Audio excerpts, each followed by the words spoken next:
राज्य सरकार टेकाना भावे करशे घऊनी खरीदी। राज्य सरकार 25,850 प्रति क्विंटलना भावे करशे खरीदी। त्यारे राज्य नागरिक पुरवठा निगम मार्फते थशे खरीदी। खेडूते 27 मार्च सुधी करावी शकशे ऑनलाइन नोंधणी।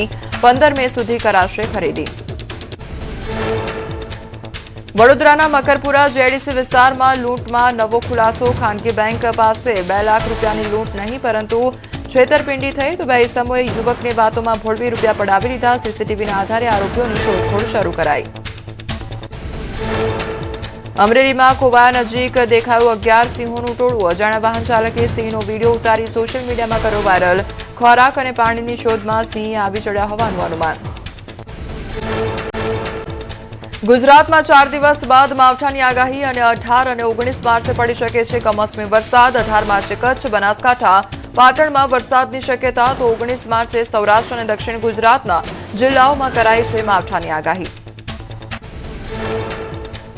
રાજ્યના 3 જિલ્લામાં હીટવેવની આગાહી કરવામાં આવી છે ત્યારે કચ્છ, રાજકોટ, સુરેન્દ્રનગરમાં હીટવેવની આગાહી। દરિયાકાંઠાના વિસ્તારોમાં ભેજવાળા અને ગરમ પવન પણ ફૂંકાશે।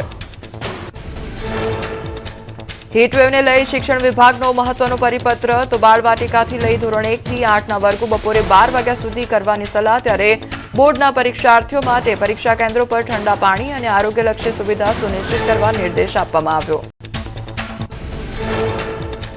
સુરતમાં સ્મીમેર અને મસ્કતી હોસ્પિટલમાં દર્દીઓ માટે મુકાયા છે આઈસ બેડ અને હીટવેવની અસર શરૂ થતા મનપાનું આરોગ્ય વિભાગ એક્શનમાં આવી ગયું છે। નિરાધાર લોકોને શેલ્ટર હોમમાં ખસેડવા તજવીજ। નાગરિકોને લૂથી બચાવવા આરોગ્ય વિભાગે બહાર પાડી ખાસ માર્ગદર્શિકા।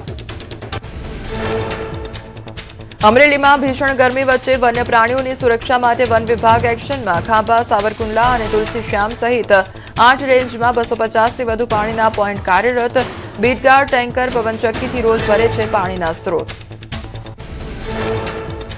ગીર જંગલ રેવન્યુ વિસ્તારમાં પ્રાણીઓ માટે પાણીની વ્યવસ્થા। વન વિભાગના ઉચ્ચ અધિકારીઓનું સતત મોનિટરિંગ। 40 ડિગ્રીથી વધુ ગરમી વચ્ચે જંગલોમાં સિંહ, દીપડા, હરણ, નીલગાય સહિતના પશુઓની લેવાઈ રહી છે કાળજી। ઉનાળાની શરૂઆત સાથે જ લીંબુના ભાવે પણ પકડી ગરમી। માંગ પ્રમાણે લીંબુનો જથ્થો ન મળતા વધ્યા ભાવ। બારડોલીમાં રિટેલમાં પ્રતિ કિલો 200 રૂપિયાના ભાવે વેચાઈ રહ્યા છે લીંબુ। બારડોલીના વેપારીઓ સુરત એપીએમસીમાંથી 160 રૂપિયામાં ખરીદી રહ્યા છે લીંબુ। સુરત એપીએમસીમાં મહારાષ્ટ્રથી આવી રહ્યો છે લીંબુનો જથ્થો। આગામી દિવસોમાં લીંબુના ભાવમાં હજુ ઉછાળો આવવાની શક્યતા। અમદાવાદના કાંકરિયામાં ધોવાઈ છે રેલવે વિભાગના બ્લેન્કેટ અને બેડશીટ। મેકેનાઇઝડ લોન્ડ્રી મુસાફરોને સ્વચ્છ અને હાઇજેનિક બેડરોલ પહોંચાડવામાં ભજવે છે મહત્વની ભૂમિકા। દૈનિક ધોવાય છે 43,000 બેડશીટ અને 21,000 તકિયા।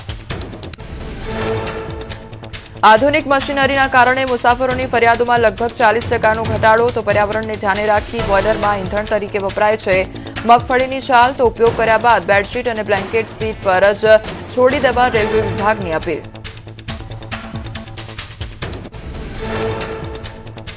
મધ્યપ્રદેશના મંત્રી કૈલાશ વિજયવર્ગીય મહાકાલના શરણે અને દયોદક આરતીમાં આપી હાજરી તો કૈલાશ વિજયવર્ગીયએ વિશેષ પૂજા અર્ચના કરી રાજ્યની સુખ શાંતિ માટે પ્રાર્થના કરી।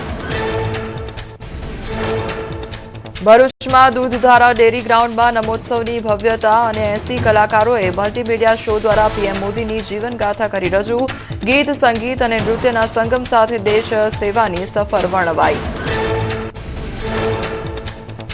સોમનાથ ટ્રસ્ટની ઐતિહાસિક સિદ્ધિ। સોમનાથ ટ્રસ્ટ દ્વારા માત્ર 25 રૂપિયામાં બિલ્વ પૂજા સેવા કરી લોન્ચ। બિલ્વ પૂજામાં દેશભરના 16 લાખથી વધુ પરિવારો જોડાયા।